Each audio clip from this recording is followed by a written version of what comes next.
And that is why it has taken the opponents of the handshake government completely by surprise. Yeah, so far, they've not found a way of dealing with it. And it is unlikely that they will. By the time they figure out a response, the purge will be all over. And it is very clear that the idea is to remove any influence of the deputy president in parliament. And these tactics being used are much more effective than trying to kick out somebody from your party, which is what Aisha Jumwa has survived previously.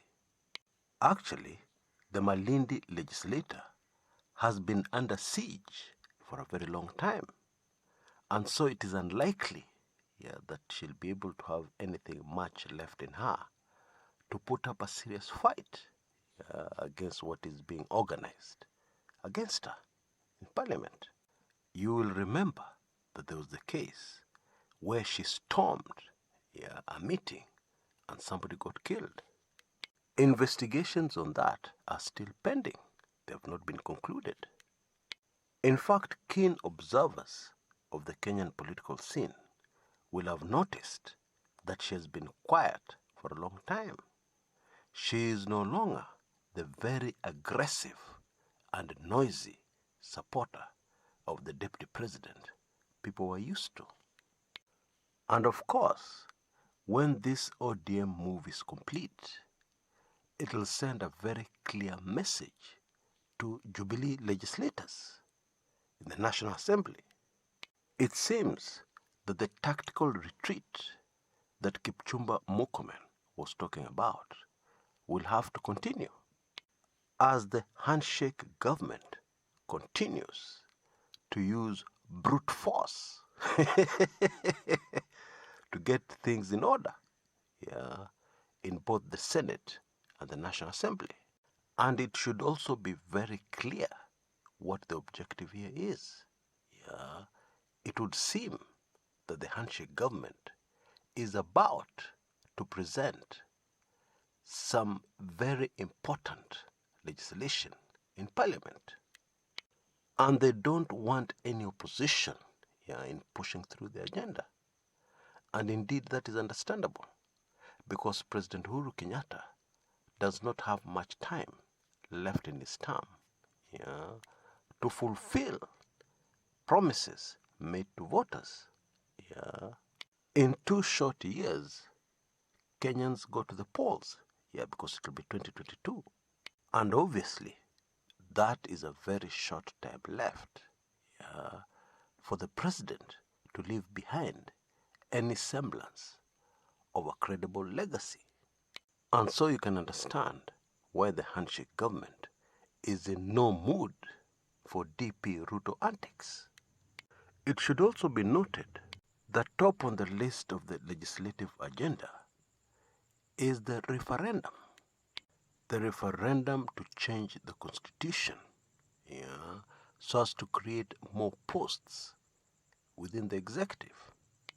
The idea being to reduce the tensions, if not get rid of them completely, that Kenya always experiences when we go into an election. This is, of course, something that the DP Ruto camp has been very much opposed to, because naturally the deputy president wants to take over a presidency that is as powerful as the current presidency, and not a diluted presidency with other posts included, like a prime minister.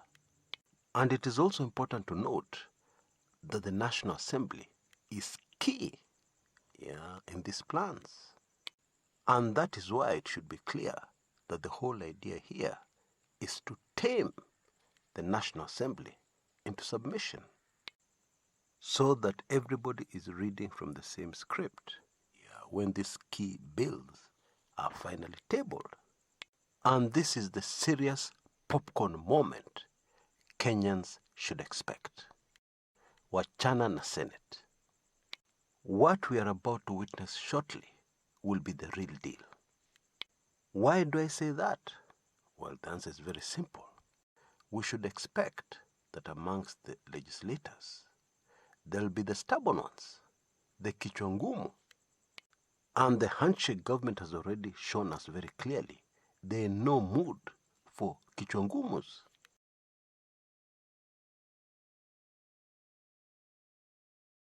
The story went that the late President Daniel Toroitich arap Moi was very upset about Ouko after a trip abroad, and a powerful cabinet minister, Nicholas Biwott, ordered the roughing up and torture of Dr. Ouko. And when Ouko was finally brought before President Moi, he was already too badly injured that he would have to be taken to hospital, which of course was not an option because people would have to explain how he got those injuries. And while everybody was looking on, it is said, Nicholas Biwott took a firearm from one of the security personnel in the vicinity and shot Dr. Robert Ouko. Now, in recent years, the authoritative and usually very accurate BBC London revealed that Dr. Ouko was actually murdered in the vicinity of State House Nakuru, thus confirming that document, or at least some critical details in that particular document concerning the murder of Robert Ouko. And so time has proved that that particular information from Uganda was fairly accurate. And therefore, we have to ask the question, who leaked that information? Because obviously, it came from an insider.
They have no numbers.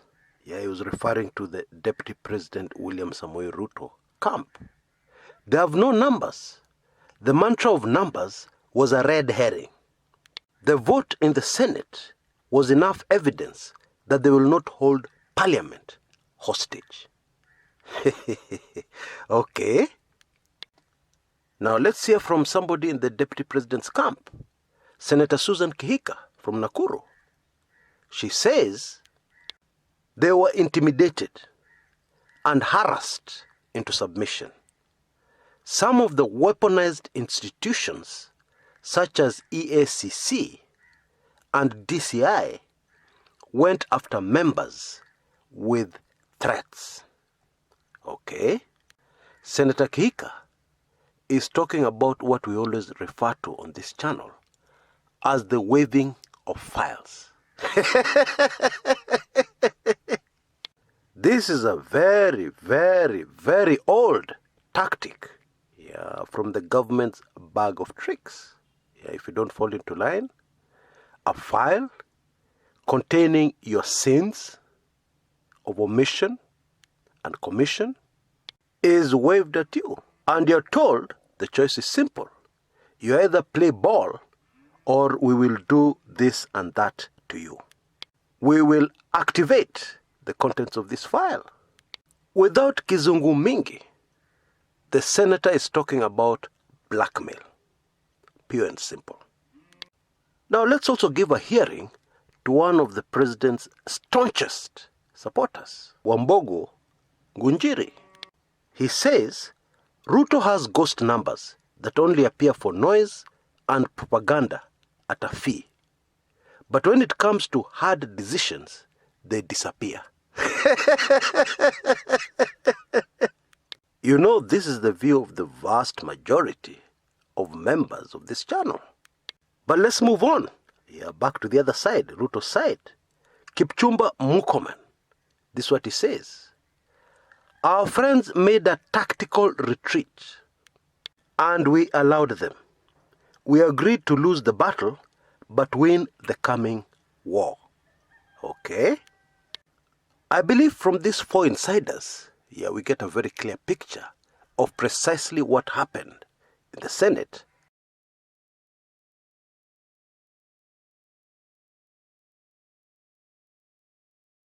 I want you to take careful note of the kind of people in Kenya who are now receiving food donations.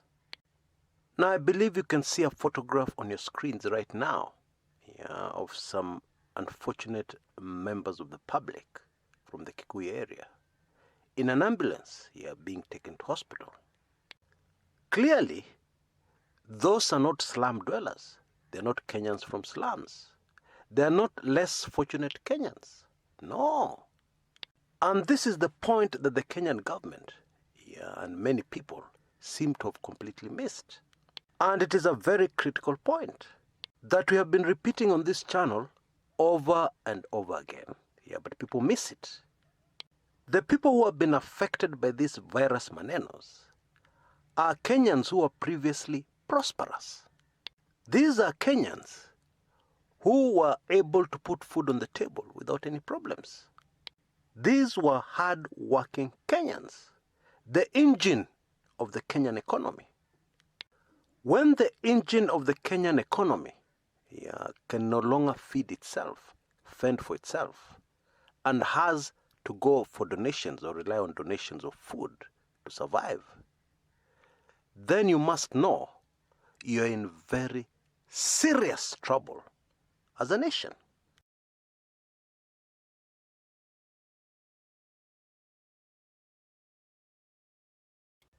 And so one night, actually in the early hours of the morning, the late Jaramogi heard some noise outside his house.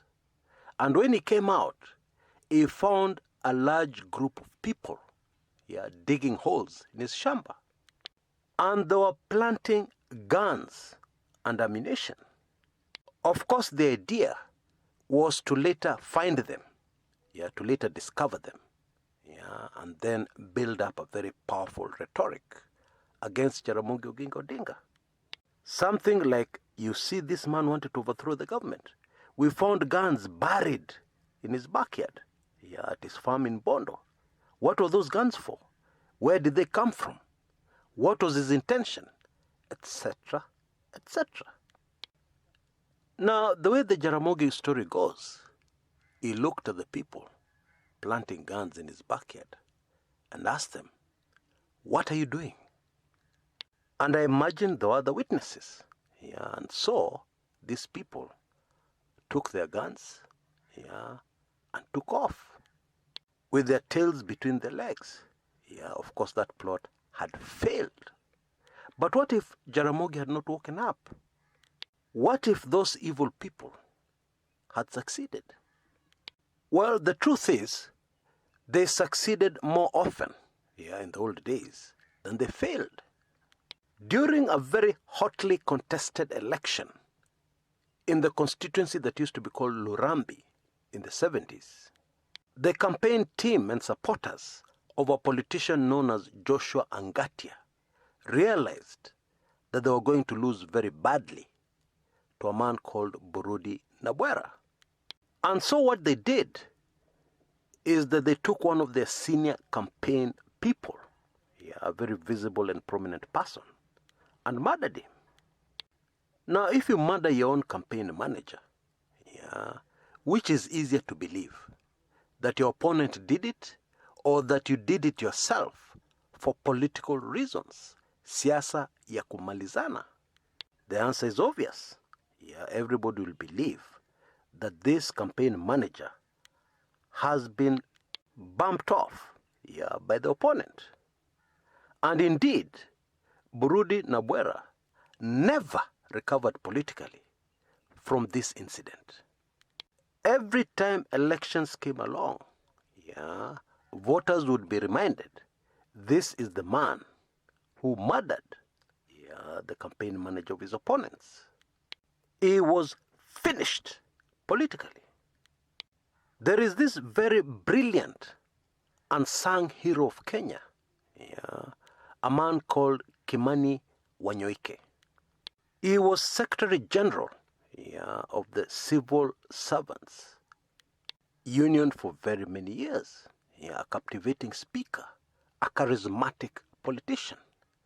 And when he entered politics, he became a victim of siasa ya kumalizana. In those days, if you came from a trip outside the country, it was against the law to keep any foreign currency with you. And so somebody planted foreign currency in his residence. And then the same people raided his residence later and found the foreign currency. And he ended up in jail. In my view, this great Kenyan never recovered from that incident. Let alone recovering politically. He never recovered as a person from what happened to him.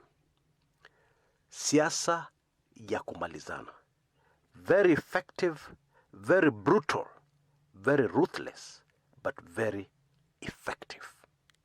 And so, if we are to fully understand the latest drama in Kikuyu, we must first understand Kenya's long history of siasa ya kumalizana.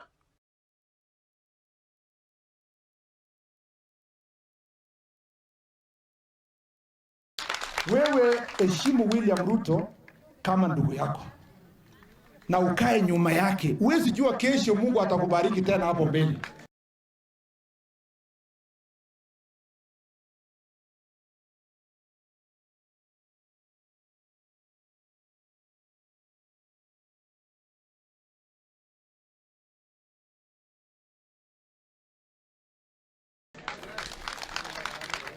Kwa sababu wewe na Isaac Ruto na Ngong, gazeti kila wakati. Gazeti hapa Gideon Moi amesema William Ruto. Hata huyu jamaa anaitwa Isaac Ruto, gazeti saa yote William Ruto, William Ruto. Hata huyu Ngong mtu kabisa ana hata bibi anatuzi William Ruto mwenyako na watoto wakubwa.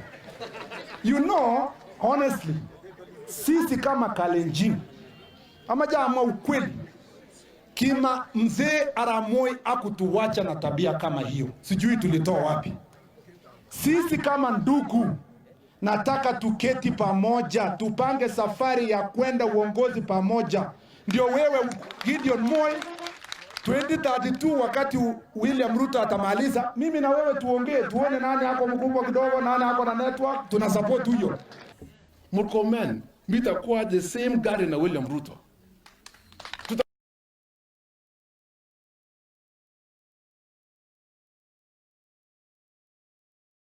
Murkomen, mitakuwa the same gari na William Ruto.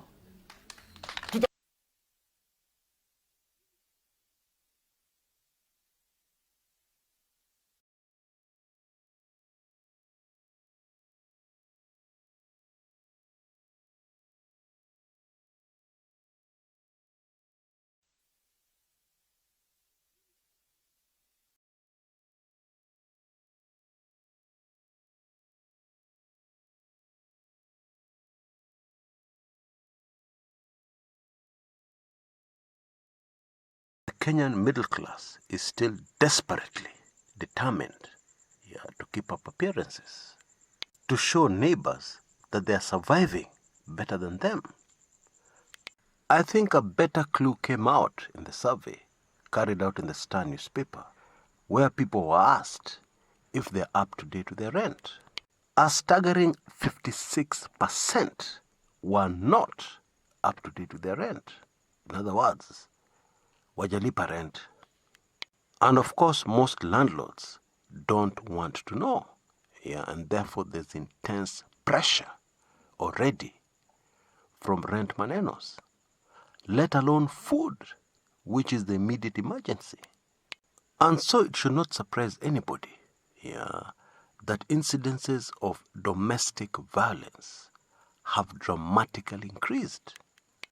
Middle-class marriages are the most shaky by far. That means before the virus, there were still problems. Those marriages were still vulnerable. Now with this virus manenos, the things that are happening.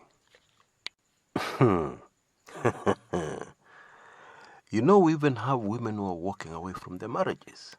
And many of them are leaving their children behind. And they're not going to their parents' place. They're not going to live alone. I think you get my drift. They are following the money. And some of them are pretending that they're following their hearts. They're following true love. Whatever that means. But all we have said is not as important as what I'm about to say. And let me say it in a very brief sentence. When you have a problem with the middle class, a problem as serious as the one we're facing right now, you're courting serious trouble. Politically. Let me just leave it at that. You can chew on it and digest it and realize what it is I'm saying.